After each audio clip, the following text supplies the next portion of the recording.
Hello, everybody. I am so excited you're joining us again for another Bible Creative interview. Now I have Hunter Williams joining me. I am so grateful for him being willing to not only do this interview, but be a part of Bible Creative, the team coming to you through that conference in a couple of weeks. So, Hunter, tell us who you are. Yeah, thanks for having me on for this interview and for the conference. So I'm Hunter Williams. I guess the most important thing to know about me is that I'm a husband and a dad of four kids. And those four kids definitely give me passion for what I do for a living. So I'm a missionary with Awana, and I get to go all around Tennessee and beyond, just doing training, coaching, consulting with children's ministry leaders. And kind of what I tell people, because they'll say, what does that mean to be, a missionary with Awana? And I'll just say, really, what my heart is, what my passion is that I'm an advocate for child discipleship. I really want to elevate discipleship for children, both in the home and in the church.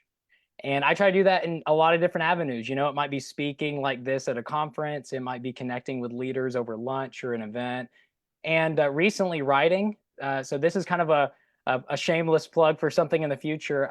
We just submitted not too long ago our final draft for how to teach kids theology. And it's going to come out through New Growth Press in January. And so all that to say, I have a passion for what your conference is about. I love teaching the Bible, teaching theology to kids.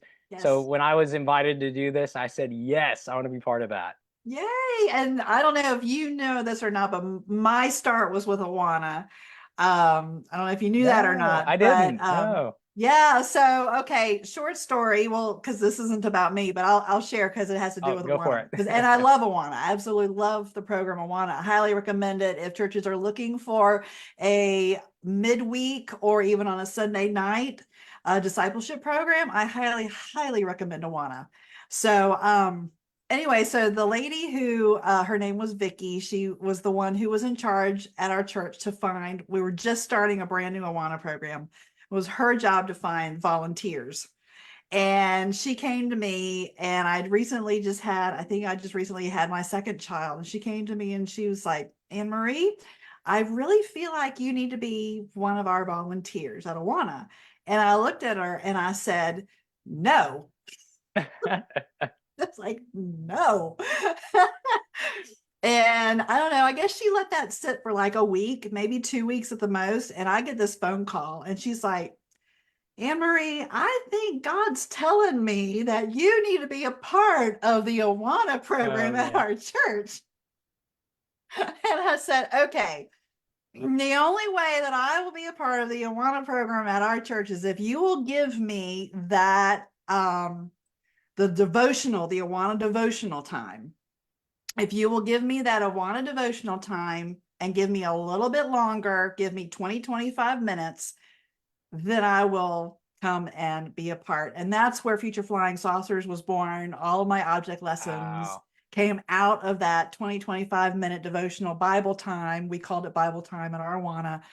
So they had handbook time, they had Bible time, and they had game time. And it was a great program. The churches uh, they've since moved to a different program, but while I was there at that church, it was just a fantastic, fantastic resource for parents. And I just saw the kids Mm. grow in my own kids grow in their scripture knowledge. And I just so appreciate the program.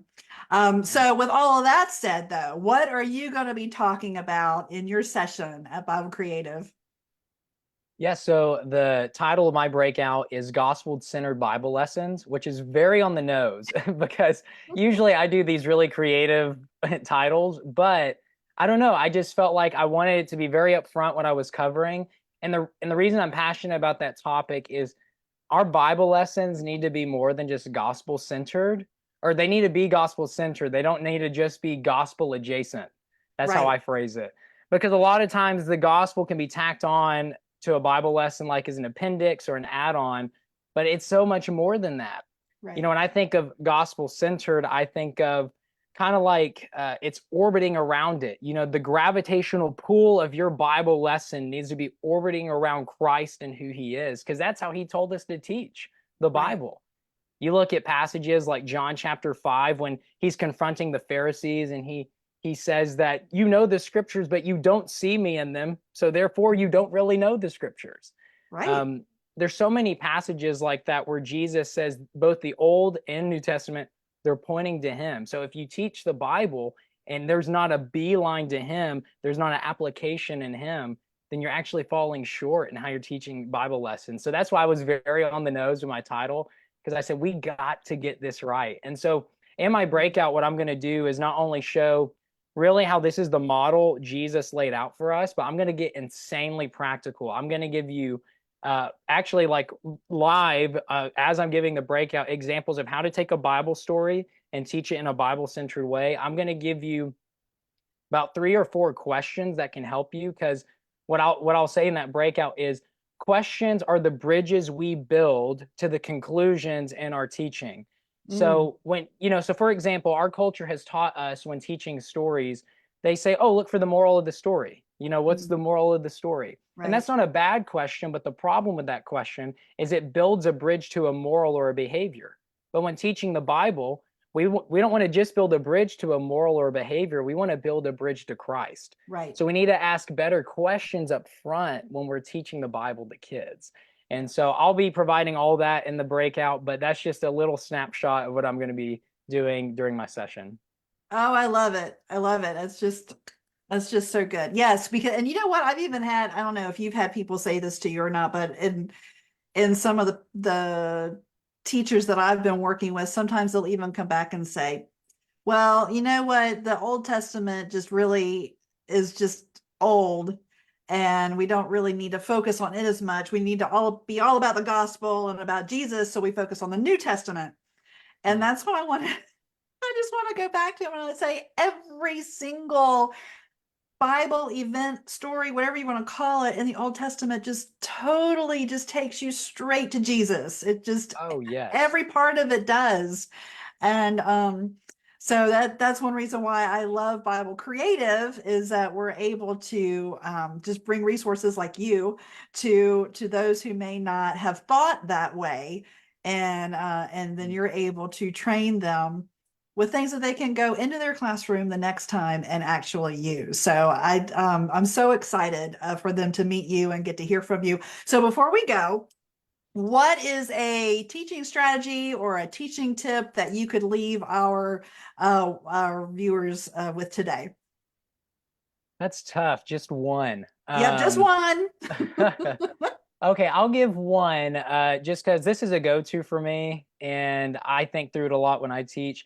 I've given it a name. It makes it sound official. It's not as, but I call it the 60/40 principle. And basically, what that means is that when I teach kids, I want to do 60% of the talking, and I want them to do 40% of the talking. Now, what that looks like, it can have a lot of different looks. That could be them just repeating something after me. That could be me telling a story and then having them retell it back to me. Mm-hmm. That could be them singing something. That could be them engaging with an illustration I'm doing. Whatever it is, I want them doing 40% of that time. And I like this for several reasons. One, it elevates retention, because Right. if I'm doing 100% of the talking, studies have shown lectures, kids only, or adults in general, people in general only retain about 10% of what you do through lecturing. Right. And so I want to elevate retention by giving them 40% of what's happening. Two, it takes the pressure off the teacher to be on the whole time, The whole time. uh, Right. because you're giving 40% of the responsibility of the teaching time to the kids to make it engaging and interactive. So it kind of takes pressure off the teacher. And then my last thing is that I love this model because it makes you more intentional with your time. If you've only got 60% of the time you're talking, it makes you more intentional with your words. And so Mm, that's why I like it. So, and I like this principle because whether you're teaching for 10 minutes or 25 minutes, it can apply. So yes. that would be the tip I give. 60/40 principle. Teachers, don't think that you have to be 100% awesome 100% of the time. Get your kids involved, and I promise it will help as you teach the Bible. Absolutely. Absolutely. Well, Hunter, thank you so much for joining us today. And I will see you in a couple of weeks. And for those of you who are watching, if you do not have your free ticket to come to Bible Creative on February 21st, 22nd, 23rd, please go grab it now.